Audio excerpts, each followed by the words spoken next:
अब सीबीआई ने सेना के अधिकारियों पर भी अपना शिकंजा कसना शुरू कर दिया है। जय हिंद साथियों, नमस्कार।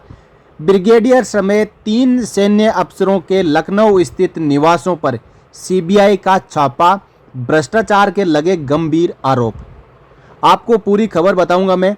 सीबीआई ने ब्रिगेडियर नवीन सिंह, कर्नल दुष्यंत सिंह और लेफ्टिनेंट कर्नल आरपी राम के अलावा मोबाइल टावर लगाने वाली company messrs Indus Towers limited के लखनऊ स्थित ठिकानों पर रविवार को छापा मारा। सीबीआई छापों में बरामद दस्तावेजों का परीक्षण कर रही है। तीनों सैन्य अफसरों पर कानपुर कैंट में तैनाती के दौरान कंपनी को अनुचित लाभ पहुंचाकर भ्रष्टाचार करने का गंभीर आरोप है।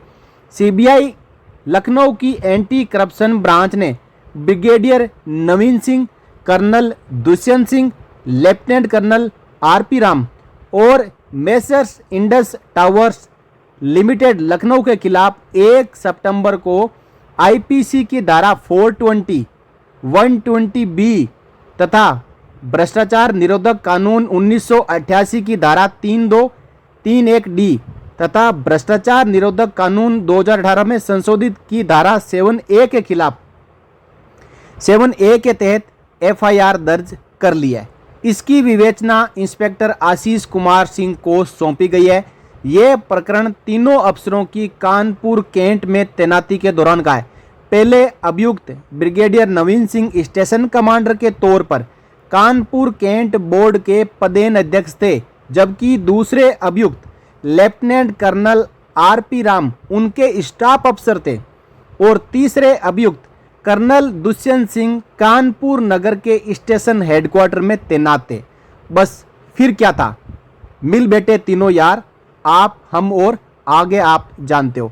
आरोपी कंपनी का मुख्यालय लखनऊ में विभूति खंड गोमती नगर स्थित बीबीडी विराज टावर में 6ठे स्थल पर है। यानी एक कंपनी और 3 यार, इन सब ने मिलकर लूट ली पूरी की पूरी सरकारी खजाने की संपत्ति। एफआईआर में आरोप लगाया गया है कि ब्रिगेडियर नवीन सिंह ने कैंट बोर्ड के पदेन अध्यक्ष रहते हुए निर्धारित दिशा निर्देशों का घोर उल्लंघन करते हुए कानपुर के A1 श्रेणी की छावनी क्षेत्र की भूमि में 7 सचल मोबाइल टावर्स की स्थापना की सुविधा प्रदान की। नियमों के अनुसार सेना की भूमि के पट्टे के लिए प्रतिस्पर्धी बोली प्रक्रिया के माध्यम से टेंडर आमंत्रित किया जाना आवश्यक था। साथ ही टेंडर के माध्यम से प्राप्त उच्चतम बोली को ही स्टेशन कमांडर द्वारा स्वीकार किया जाना था। जबकि आरोप है कि ब्रिगेडियर नवीन सिंह ने स्थान तय करने के लिए किसी बोर्ड का गठन ही नहीं किया ताकि मोबाइल कंपनी को सीधी सुविधा दे सके। इससे सरकारी खजाने से हेराफेरी किए जाने का गंभीर संदेह पैदा होता है। इस आरोपों को सत्यापित करने के लिए 30 अगस्त 2019 को सीबीआई एसीबी लखनऊ द्वारा मध्य कमान लखनऊ के अधिकारियों के साथ कानपुर कैंट बोर्ड क्षेत्र में एक संयुक्त औचक निरीक्षण भी किया था। इस जांच के दौरान संदेह और गहरा गया।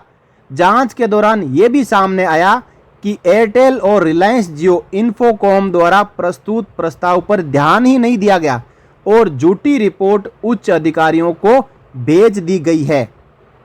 अब इसके बाद सीबीआई को बड़ा शक हुआ। सीबीआई ने पूरे इनके दस्तावेज खंगाल लिए और अब ये तीनों आरोपी सीबीआई के शिकंजे में आ चुके हैं। सीबीआई के रडार पर सेना के ये तीनों अधिकारी ब्रिगेडियर साहब और कर्नल साहब आ चुके हैं। इनके खिलाफ सीबीआई ने एफआईआर दर्ज कर ली है और अब आप देख पा रहे हैं कि सेना के अंदर भी सीबीआई के हाथ पहुंचने लगे हैं। इससे पहले सेना की अपनी जांच होती थी, अपनी कोर्ट ऑफ इंक्वायरी होती थी और अपने आप ही सजा दे देते थे, लेकिन अब ये बच नहीं सकते। इनके गिरेबान में सीबीआई का हाथ पड़ चुका है। ब्रिगेडियर साहब और कर्नल साहब जितना घोटाला किया पूरा अब इनका वापस, जितना जितना सरकार का ये फंड इन्होंने दुरुपयोग किया, उसके ऊपर भ्रष्टाचार किया, उसको खा गए। पहले तो वो पूरा पैसा सरकारी खजाने में जमा कराया जाना चाहिए और उसके बाद उचित से उचित सजा इनको देनी चाहिए। बने रहिए चैनल के साथ, अगले वीडियो में फिर मिलेंगे, तब तक के लिए जय हिंद, जय Bharat, Vande Mataram. For more updates, subscribe to our channel and enjoy watching the videos.